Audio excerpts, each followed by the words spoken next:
Rhoda would react and speak the same way that Sharon would, only without that spark that makes a character an authentic human being. And it got to be very annoying. I started thinking, McCone is insecure. You know, she's worried that I'm not going to bring her back. So finally, I banished her. She went on a vacation. Beautiful beach, nice bikini, lovely time. Sent her back to Hawaii, yeah? Yeah. And then I got on with the work of Rhoda and actually delved more into her past, who she was. I went into her home, which I hadn't done. And really, I even gave her a dog.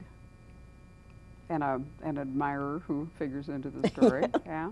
All sorts of things. And, you know, the family background, the whole background of growing up. These are things you have to explore in order to make a character really come to life. Does everything you think about actually work into the story, or do you have things you know about Rhoda that you didn't really need to tell us? Oh, no, not everything goes in there. And there are things, I don't sit down into a character sketch or make notes or anything. There are things that I just know intuitively. Did you also feel a little bit freer knowing that Rhoda wasn't going to reoccur and you didn't have to, you know, worry about what you were seeding into her and you weren't going to have to remember? Yeah, in a sense there was a freedom. I was surprised that so much built into her that I could actually have made her a series character. Mm-hmm. Although I don't think, because the book is, in addition to the mystery, about two damaged people, Guy and Rhoda, dealing with their pasts and putting them to rest, I felt that any story going beyond that would be a lesser story. It wouldn't have the complexity or depth that a standalone would have. Well, I agree with that. She could, I suppose, because she's still in the police, come into play in an investigative role just as a, you know, minor character, yes, so to speak, if you're going to go on in the county. She'll be mentioned, let's say, or maybe Sure. make a cameo appearance at some point, because it's a small county again and they don't have that many law enforcement personnel. Right. Yeah, no, I can see that that would happen, but I agree with you. And it's interesting, too, that you say that about Sharon, because when I read it, I didn't feel that Rhoda was a reprise of Sharon. I mean, she felt like her own person. She eventually got to that point. It was trying to banish McCone that was the real Yeah. Well, of course, I only saw the end product. I mean, all I know is what I got to read. It's lucky you didn't see the first draft. How many drafts did you go through? It's really hard to say, because the way I work is putting the first draft on paper, and I may rework it in the same sitting or in a later sitting that day. The beginning of that book probably went through about 17 drafts before it actually came to be what it is. But I do a tremendous amount of rewriting because my first drafts are very, very rough. Is part of that because you're just trying to, you know, get to the end and get the plot kind of stretched out, sketched out? It's more trying to get the individual sections right. For instance, I'm at the point now in the book that I'm writing where I'm almost to the end, the final action and unveiling of everything is taking place, and I'm now going back and revising up to that point because it needs to be very, very solid for me to go on.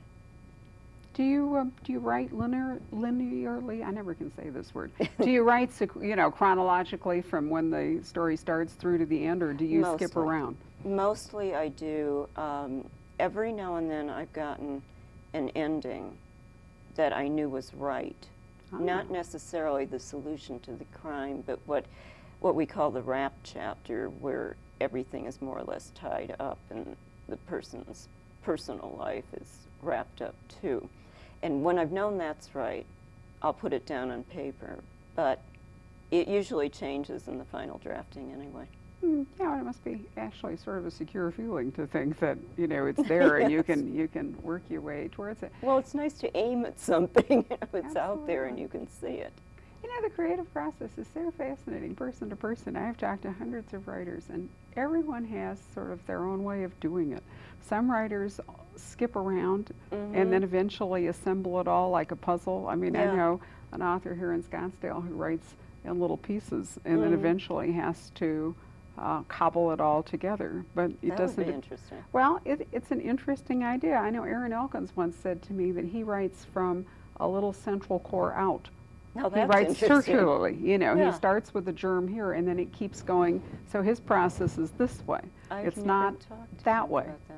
Well, you should sometime. Fascinating. It's really quite intriguing Yeah. the way he's again a fiendish rewriter because as he keeps going this way, so there's all It this stuff. changes. Of course, yeah, he has to keep going. I've heard other authors who write backwards. Well, That's because great, in truth, you because- know, a mystery does go that way. I mean, you Mhm. know, you read the narrative forward, but in fact, the crime, Yeah. you know, the crime starts at this end and you're unraveling it, whereas you're going this way. So Yeah. some writers actually write in the reverse. That's interesting. I've always had to go forward because I'm very character oriented, and the crime always comes out of the characters and how they interact, and whatever I thought it was may change radically in the writing.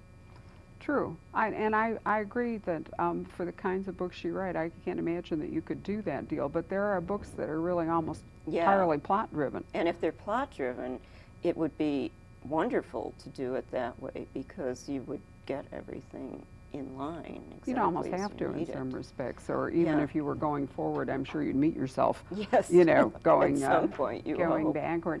Marcia, do you have you done some writing instruction?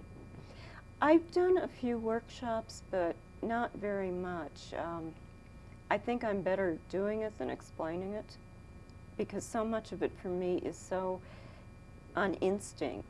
Mm-hmm. And I've never really had any classes in writing except for my junior year in college when I took a creative writing class, and at the end of it, my instructor told me I'd never be a writer because I had nothing to say. Well, that was a terrific and cheering Lord. Well, how did you get into it?